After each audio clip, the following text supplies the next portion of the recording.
पाकिस्तान में आवाम को बढ़ती हुई महंगाई, लोड शेडिंग और दहशतगर्दी जैसे मसाइल का सामना करना पड़ रहा है। लेकिन दूसरी जानिब हमारे मुल्क में इंसाफ का हुसूल भी एक आम आदमी के लिए आसान नहीं है। अगर मुल्क की अदालतों का जायजा लिया जाए तो पता चलता है कि साहिल कई सालों तक अदालतों के चक्कर काटता रहता है, लेकिन फिर भी इंसाफ नहीं मिलता। सिर्फ लोअर कोर्ट्स का ही जायजा लें, जिन्हें मातहत अदालतें भी कहा जाता है, तो तकरीबन 11 लाख मुकदमात उनमें भी ज़ेर इल्तवा हैं। यानी 11 लाख मुकदमात का फैसला अभी हुआ ही नहीं।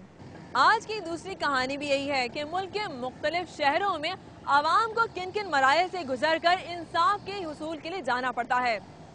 सबसे पहले चलते हैं पंजाब के मरकजी शहर लाहौर में और देखते हैं कि वहाँ आवाम कचहरियों में किन मुश्किलात से दो चार है। लाहौर की मातहत अदालतों में जहां रोजाना सैकड़ों अफराद अपने मुख्तलिफ मसाइल के हल के लिए आते हैं, वहीं सैकड़ों कैदियों को भी अदालतों में पेश किया जाता है। बख्शी खाने से निकलकर जब इन मुल्जिमान को अदालतों में पेश किया जाता है तो इसी दौरान इनके प्यारे भी इनसे मिलते हैं। अदालतों के बाहर इन कैदियों के बच्चे इनका इंतजार करते हुए नजर आते हैं। इन कैदियों को शिकवा है कि अदालतें इनके मुकदमात का फैसला करने की बजाय सिर्फ देती हैं इनको नई तारीखें।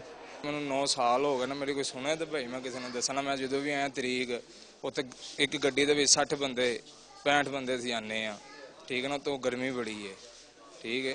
हालांकि वो 30 बंदे की जगह है जिसे सानू 60 बंदे लिया जानवर की तरह, ठीक है ना। तो इधर भी आई था तरीक मैनू 5 साल हो गए ने, और काफ़ी सारे लोग ऐसे ने जिन्होंने 8-8 10-10 12-12 साल हो गए ने, फैसले कोई नहीं हो रहे। आंदे ने तरीखा पांदे लै जांदे ने।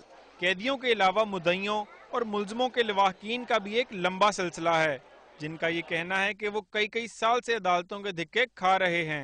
महकमा सुई गैस ने स्टे आर्डर की मौजूदगी में मेरा मीटर काट लिया और 24/4 को मेरे हक में एडिशनल सेशन जज साहब ने फैसला दिया, उसकी धज्जियां उड़ाई जा रही हैं और अभी तक गैस बहाल नहीं की। हमारे वकला हज़रात हैं जो टाइम नहीं देते, तारीख पे तारीख डलवा देते हैं। उसके बाद ये हमारे ये जो जज साहिबान हैं ये अंदर बैठ जाते हैं, लाइट चलेगी वो चलेगी, लाइन में लगना पड़ गया, नेक्स्ट तारीख पर गई।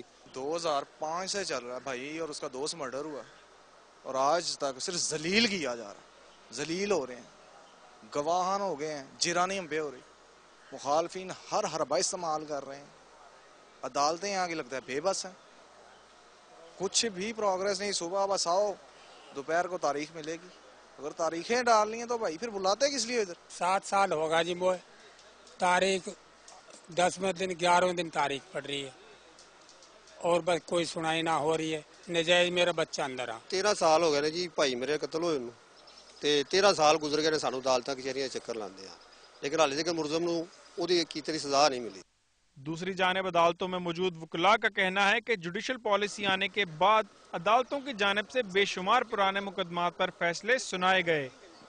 वकला के ऊपर जजेस के ऊपर बर्डन पड़ा था, लेकिन उन्होंने इतना टेक्निकली टैकल किया और उसके बाद मैं पर्सनली समझता हूँ कि लोगों को इंसाफ भी मिल रहा है, स्पीडी डिस्पोजल भी हो रही है, और जो 95-96 के केसेस पेंडिंग थे वो अभी बहुत स्पीड से खत्म हो रहे हैं सारे। कुछ सीनियर कानूनदानों का ख्याल है कि इन मुकदमात के फैसलों में बहुत से पहलू शामिल होते हैं और सिर्फ जुडिशल पॉलिसी का ऐलान कर देना काफी नहीं। बावजूद इसके कि जुडिशल पॉलिसी भी दे दी गई है कि एक कमीशन मुकर्रर किया जाए और इस कमीशन के ज़िम्मे एक वक्त मुकर्रर कर दिया जाए। It should be a focus thing कि आप प्रोसीजर में देखें और अदलिया के तस्वुरात में कि क्या तब्दीली आनी चाहिए। अदालतों में बैठे ये लोग कई कई साल से यहाँ के चक्कर काट रहे हैं। इनका कहना है कि इनको बरवक्त इंसाफ फराहम करने के लिए मजीद कानून साजी की जरूरत है। जुडिशल पॉलिसी आने के बाद अदालतों की जानिब से केसेस के जल्द अज जल्द फैसले किए जा रहे हैं, मगर आज भी दर्जनों अफराद अदालतों में धिक्के खाते नजर आते हैं। उनका कहना है कि कई कई साल गुजरने के बाद भी उनके केसेस के फैसले नहीं हो पाते हैं। Umar Ali, Dawn News, Lahore. हमारे लाहौर के नुमाइंदे उमर अली में बता रहे थे कि लाहौर में भी आवाम अदालतों के चक्कर काटती है, इंसाफ के लिए धक्के खाती है। इनमें से बहुत सौ को तो इंसाफ मिल जाता है, लेकिन फिर भी बहुत से इंसाफ से महरूम रह जाते हैं। वक्त हुआ है एक छोटी सी ब्रेक का। ब्रेक से वापसी पर हम आपको बताएंगे सूबा खैबर पख्तूनख्वा के मरकजी शहर पेशावर और डिस्ट्रिक्ट बनू की कचहरियों के हालात।